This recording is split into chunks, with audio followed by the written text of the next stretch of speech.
Hi, everybody. Welcome to Two Old Dudes and Technology.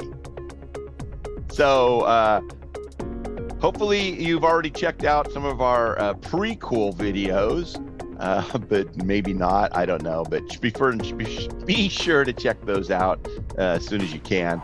I know you get a laugh. We did just figuring it out. So basically, we're two old dudes. We're learning technology along the way because the world is not waiting for people who don't.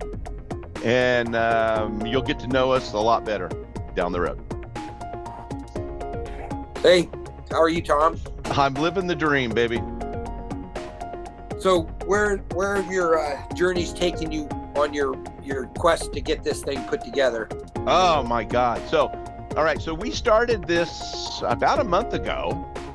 And we really had no concept, like even using just Zoom like we're doing today. Just getting that figured out has been a bit of an endeavor. We're a lot better than we used to be, no doubt about that. But we've had to go through the whole process of, like my green screen in the back so you don't see my junk. And I moved my camera up here. I bought this tripod. Set that up because my other camera you can't adjust it.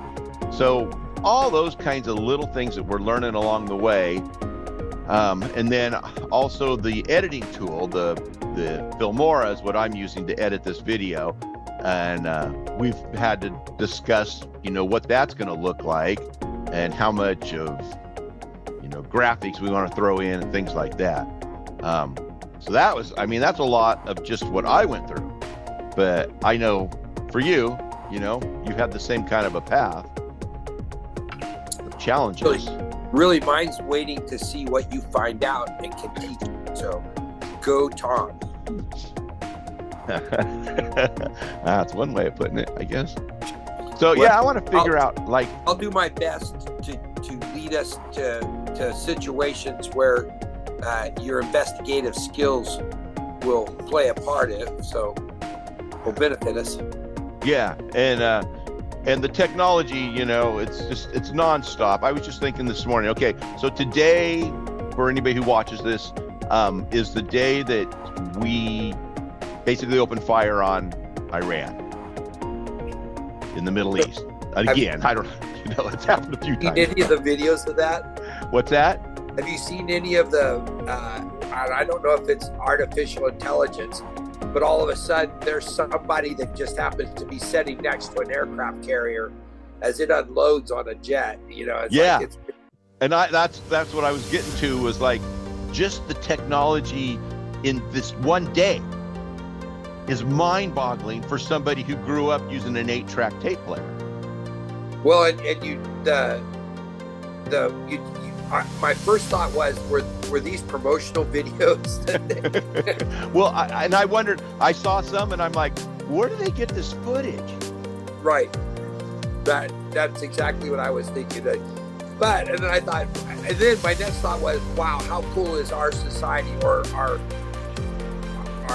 technology that they're, no matter that, even to the extent of what was going on, all of the weaponry being displayed, but the brilliance is somebody was there to videotape it. I know. For the rest of us, and use it a sales meeting the next time the Arab Emirates get together for a weapon. So I was teaching a class in mass media at Lake Tahoe Community College when Osama bin Laden was killed. That day, I went into my class and I said, all right, mass media, as you know it, is dead. Because the biggest story of our lifetimes, the killing of Osama bin Laden, was leaked on Twitter. And Twitter was the source of the story, but Twitter's not a source. Twitter's an opinion page. So that was the huge change. I said all the CNNs and the NBCs and the CBSs, their future has been completely rocked because their model is broken. And as we move forward today, a lot of those videos were probably on social media, right? People's cameras. the people in the street just shooting footage. And I didn't know I was going to be that prophetic when I said that. But as it turned out, that's exactly what happened. It just destroyed the old school media. It just was ruined because now we're the media. Everybody is. Right. Yeah, it's crazy. And it goes straight from event to content. Yeah, absolutely. You got to know, you got to have some kind of a leak or desktop to show you highlights around your viewing, but yeah, everybody has contact to some kind of satellite or something, But yeah, it's pretty crazy. We'll have to see where this one goes. You just wonder if all of this is just content, right? The higher power just staging war games. Yeah.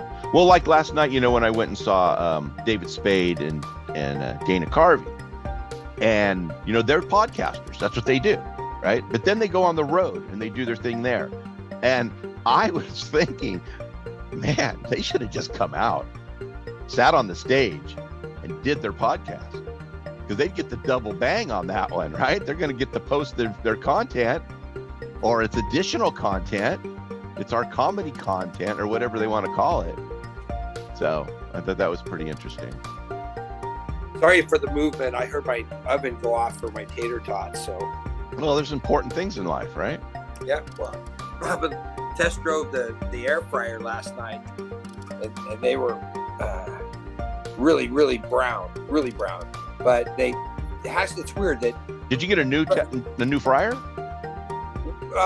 No, we've always done it in the oven. Oh, okay. And so I think she may have been trying to keep them warm, but she comes in and she says, I think I blew it. I squirted some mustard on them and salted them. I'm like, wow, this is great. I like them when they're crispy. And I like mustard on them, man. It's a weird Southern thing, but or Middle Eastern. I'm not sure where it came from. But anyway, yeah, the war, and I'm kind of overwhelmed because now they're showing we've invaded Venezuela. I mean, and it's all Facebook posts that I'm looking at. So yeah. I just went over to news to try and confirm some of it. It's still talking about the Clintons not having any fun when they were on Epstein's island. It's funny because we didn't do anything. There was one pinball machine there. We stood at for those hours. People, all of them, and I don't even know how many hundreds there are. They were getting their freak on of some kind. Fucking Bill Gates, people, everybody. There's fucking all of them. It's unbelievable. Well, it's like you could come and just pretend to be Jerry Lewis, It was like hanging out with Michael Jackson at Never Never Land, right? People did that shit. Go hang out with him. What was he fucking doing? The same shit. They fucking, hey, well, this is my boyfriend, Toby. He's 7. It's like, what the fuck, I'm going to take the bold stance of saying I think Michael was framed. But he would have fit in with Epstein, though. No, I don't think so, man. I don't. Girls weren't young enough. I just don't think he was overtly sexual. I really don't. I mean, no, you're right. I think he went straight from like 7 or 8 to being on stage, and he had no time for romance. No. I mean, his dad was but anyway. And they gave him drugs to keep him from hitting puberty, to keep his voice. Just a bunch. They fucked with that poor guy. He was such a star. Man, you remember him when he was young? We were young, and that dude was on like the the summer replacement show, the Jackson 5. Yeah. He was entertaining as shit. See, I'm trying to think. I was 79 or 80. I think I just turned 21 and went down to San Mateo for a insurance seminar. Going to be doing combined for W. Clement Stone. And Michael Jackson was on the radio all the time when you're living off the wall. And I mean, he was the sound in the discos. Everyone else was trying to imitate him. Yeah. But well, and for the big one was when he hired Eddie Van Halen to play guitar on what is Beat it? It. Beat It, right? That was his cross back, because he was like total mainstream when he first started as a kid. The Jackson 5 and doing their special on TV and stuff. But then he kind of, moved his genre over a little bit. But then as he moved forward, he kind of, was ready to come back. And he just needed to find a way. And now we look back at all his stuff, like his, what's the dance, the Thriller. Yeah. Right? I mean, that's freaking in our culture. That dude had an impact. Well, and the things that he did in music, like you said, have established the next level, the production and the rock and roll invading country western, or vice versa. I don't know, but Jelly Roll and Yeah, all that stuff though. It's total crossed over now. But that the Eagles, where they kind of were country, like the second album, the Doolin Dalton, Desperado.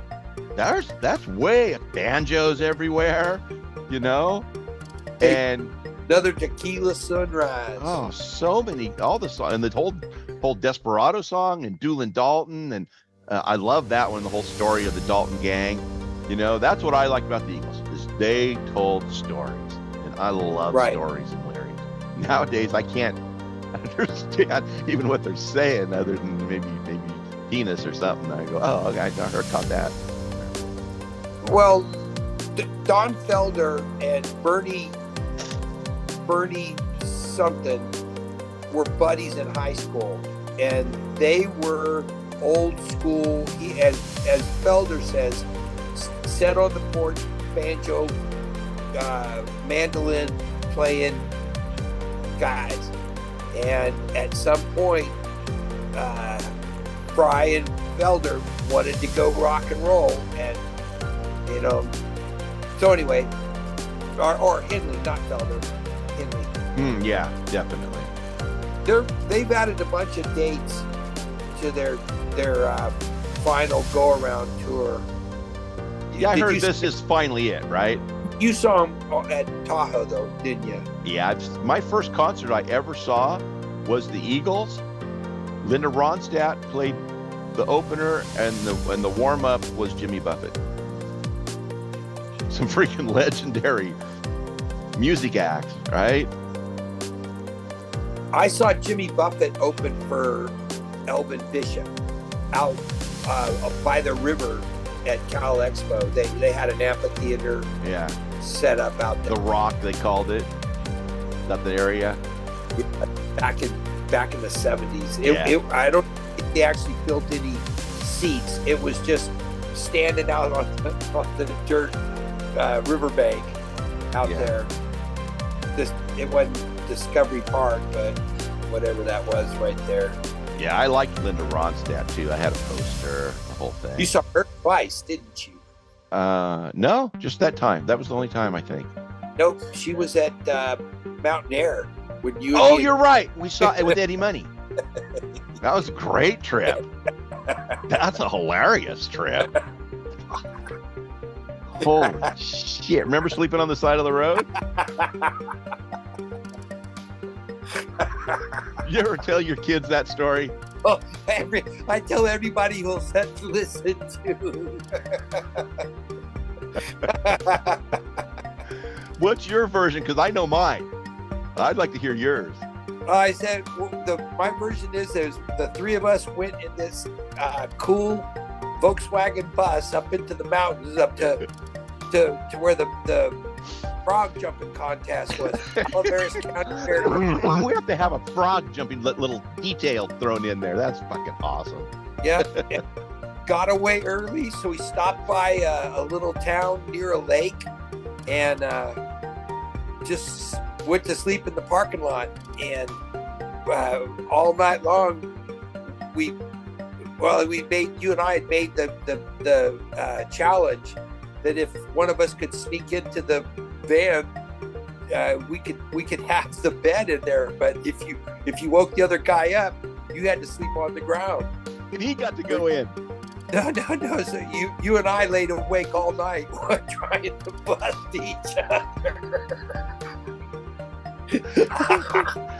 Oh God. And then the next day we stopped again somewhere on the side of the road, and we were like, all right, same rules. And we were freaking exhausted. I don't even remember laying down. I fell asleep. Slept the whole night in the dirt. It was it the girls right there that had the tequila and oh God, inside Hawaiian the concert. Yeah. Oh God, yeah, that's right. A couple of cutie pies dancing right there in front of us. Yeah, that was a good one. Oh my God, it was so funny. I was so tired that next night. I just laid down and fell asleep right in the dirt, man. I didn't even care.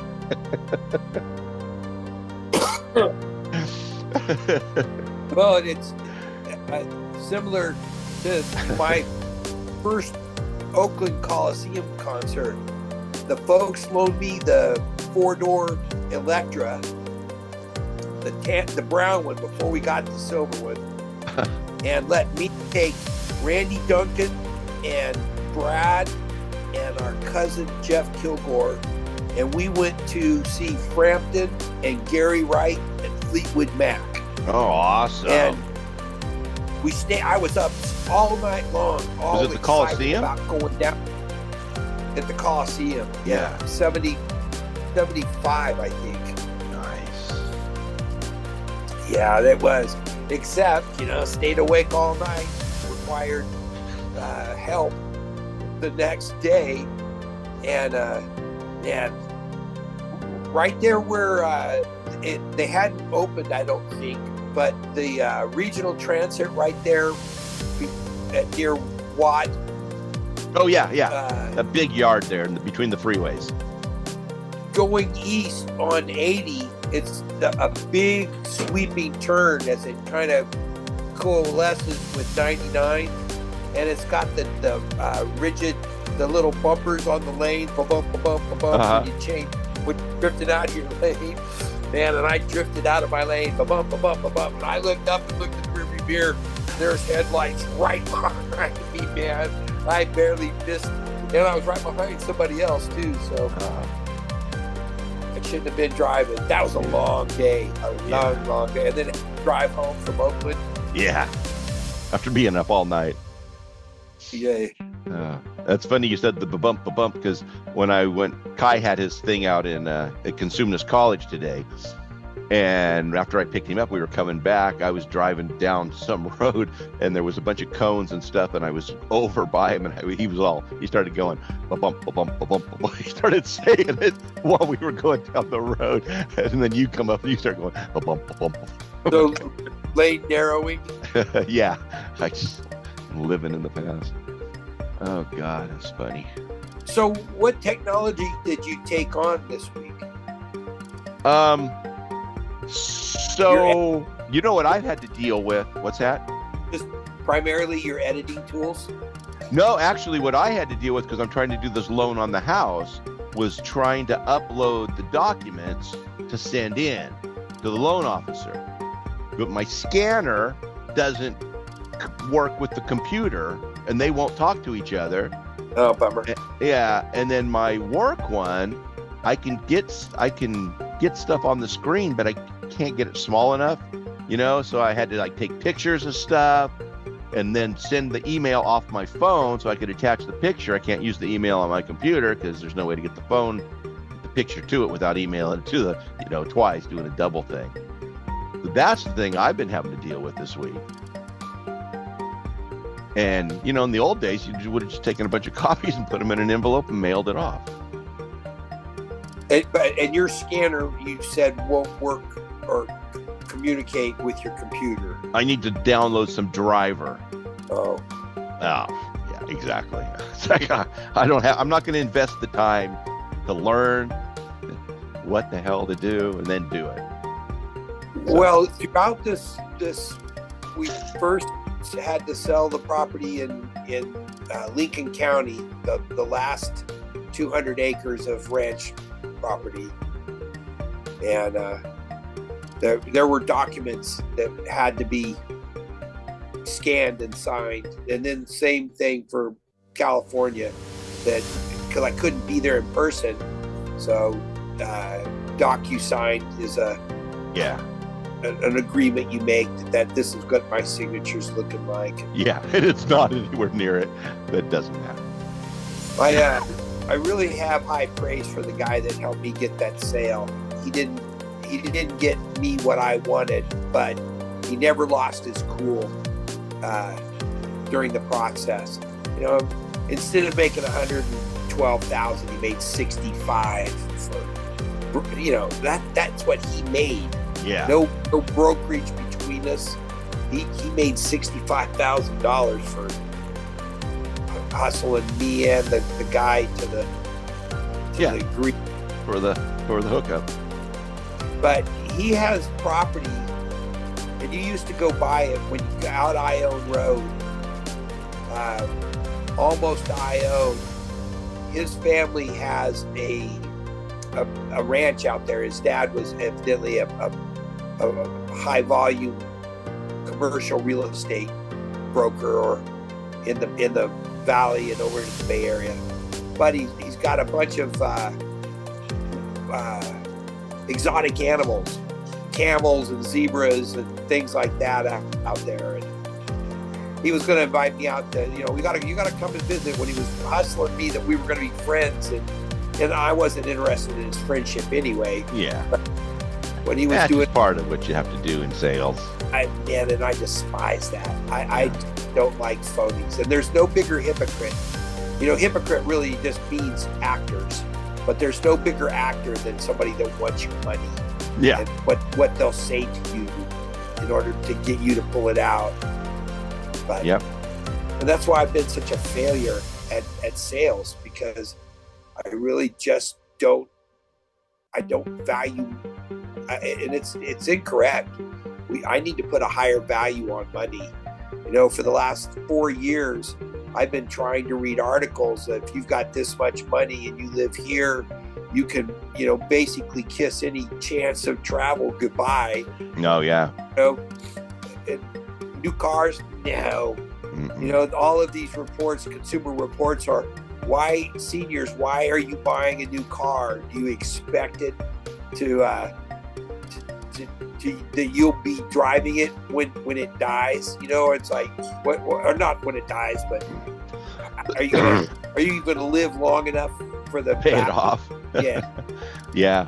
Well, and you know, the thing with the cars is it's so hard for me to wrap my head around an average SUV being $45,000. You know, people drive those everywhere all day long. That's what you see. And that's what, $1,000 a month payment? So it's the 250 Ford F-250 with all the bells and whistles, four-wheel drive, for $117,000 for a truck. $117,000. You can buy a mobile home and rent it out, and you can get that for $30,000. So you know, how do I get it? Where's the best value? Buy a clean body with a problem engine or transmission, or buy a good stout motor and transmission and put up with a few dings on the interior. Now, I know that I'm never going to buy another new vehicle. I won't. The one that we have, we drove this Nissan. We're 230, I think, is how many miles I've got on it. And I put a third transmission in it because the second one, I didn't learn my lesson with the first one. Yeah. You got to pay dealership to service it regularly, or they void the warranties. Isn't that crazy? So what good is a warranty if you're having to pay for service? Yeah. I know. Well, no, yeah, you can give me a warranty if I keep maintaining the shit, but I wanted you to give me a warranty that your shit's going to last. Right. That's what I was hoping. So anyway, I was gonna say, I saw my brother-in-law Joe a couple nights ago. We had dinner, and he was talking about because he drives semis, and he was saying the International that he has, he bought it, and he goes, it was kind of high mileage. I'm like, yeah, what? He goes, 700,000. So that's what his truck was, and it was, I don't know what he told me how he paid for it, 30 grand or something, So it wasn't even that outrageous of a price compared to an F-150. At least a truck, you can get your money back, just haul some trailers around. But he was also saying that when he started in that industry, that they got paid between $5 and $7 a mile for stuff. And now it's $1 to $2 a mile. Man. Yeah. He's like, it's just been devastated. Well, you ought to see, we've got a couple of truck schools because we sat right on I-35. So they're driving around, pulling, driver's school, the not for hire driver school. And it's the foreigners. And, it's the brilliance of the foreigners to recognize an industry that they can get into and have freedom, and write a lot of stuff off. Especially if it's a family. They can get a little family money together. Yeah. I had considered it. I like driving. I have never really liked being forced to go to towns for work, but if you can enjoy the town and the drive there, then I think the windshield time is enjoyable to me. Yeah. And I've been doing it all my life. Yeah. And I remember it's weird, little experiences while driving. Like I remember there's a song, Eddie Rabbit, I think it is, about the windshield wiper. Windshield wiper. Yeah. And I remember I was in Truckee and it was raining so freaking hard. I had the wiper on max and you couldn't even see, and that song was playing, and I still remember the moment because I was like, yeah, windshield wiper is just flapping out a rhythm. It's just going like mad. So I love driving too, and it's the little shit like that just little weird things that would pop up, come around a corner and there's a bobcat just hunched down in the middle of the road trying to hide from you and stuff like that, that you just remember. And that song, man, it's waitress. That Eddie Rabbit? Yeah, coming on to me, trying to jack me up, something, shooting down the highway. She was just a baby. We just got our notice. It says stay connected, but it doesn't.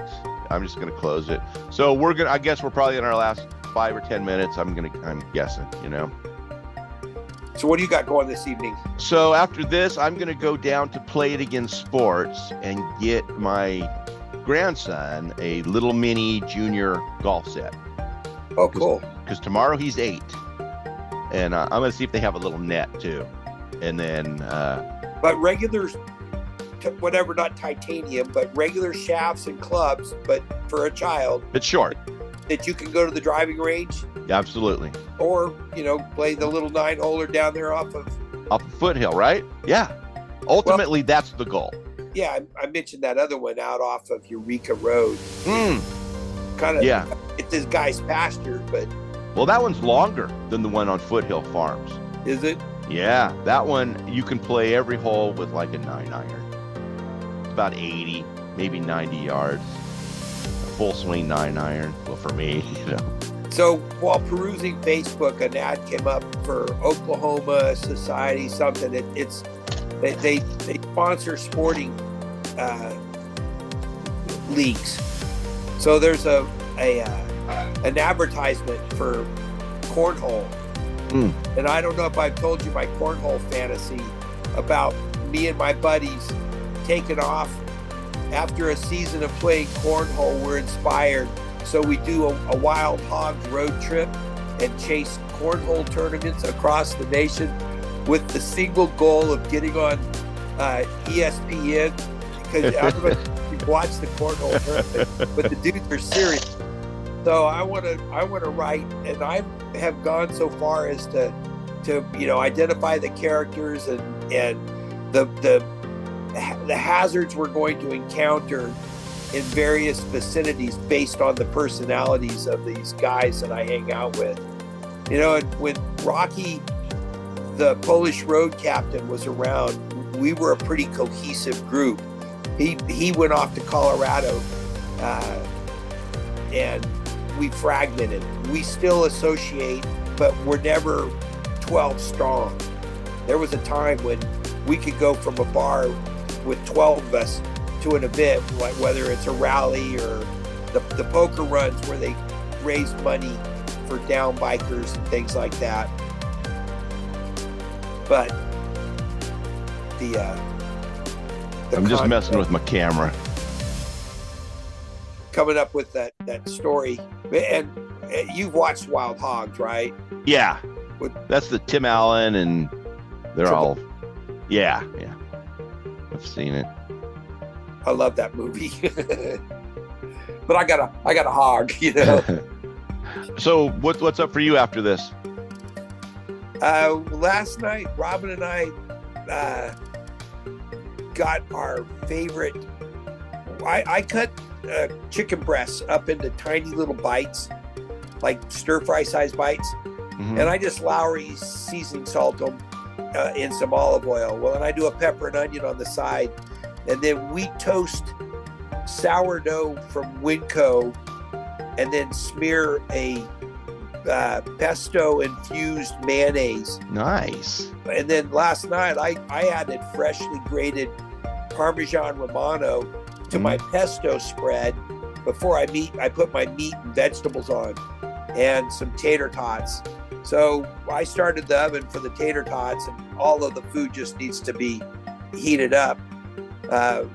Robin and I are here by ourselves, and we've tapped into a new crime drama on, well, it's hunting parties is what it is. So it's an interesting, it's somewhat futuristic, but not science fiction.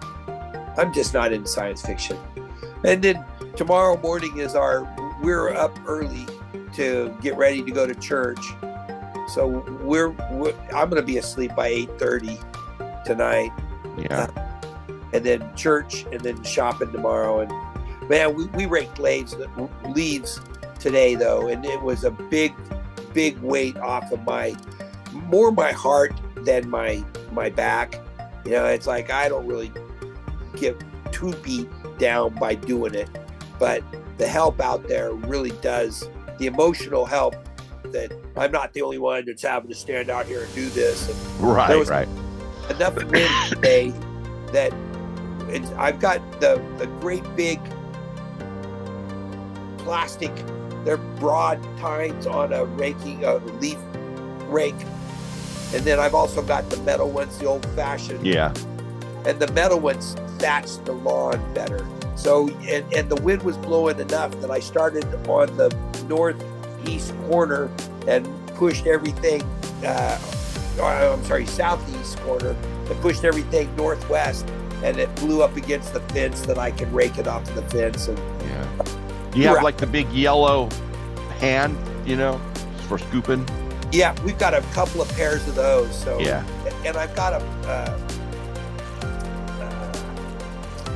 it's a pistachio, Chinese pistachio, that the pistachios do not mature. So they're just basically like pellet size. Oh. Maybe a little smaller. So it's a rough gravel underneath under those trees, huh? Yeah.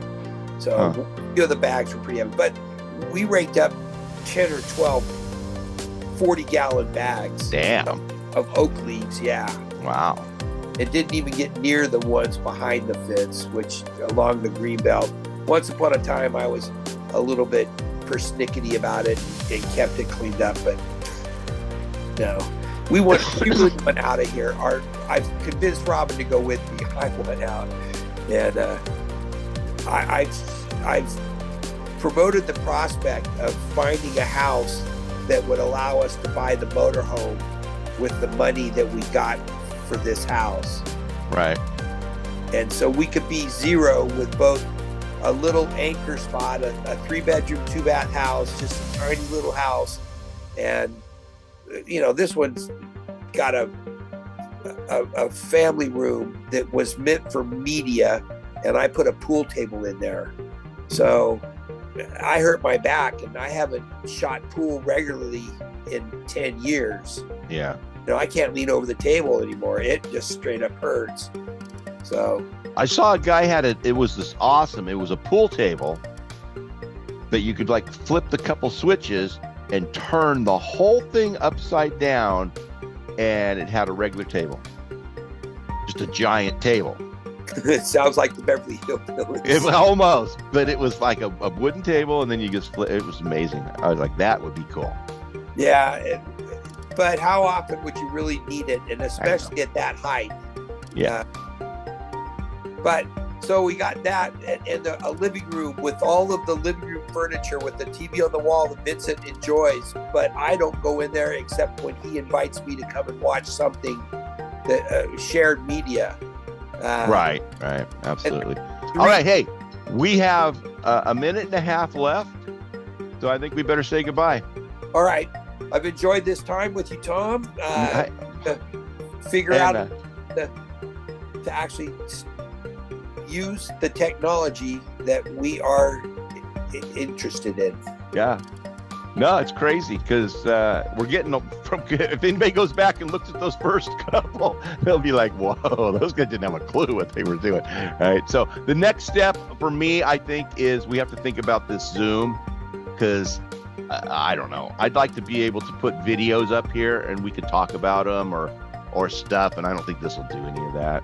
Mystery Science 2000. Oops. Yeah, maybe. That, Anyway. Well, the racket that our politicians continue to spew, I think you and I can really help them figure it out with some analysis. So yeah, I agree. All right, my brother. I will talk to you the next time. All right, have a good one. All right, take care. Bye.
I'm okay in that.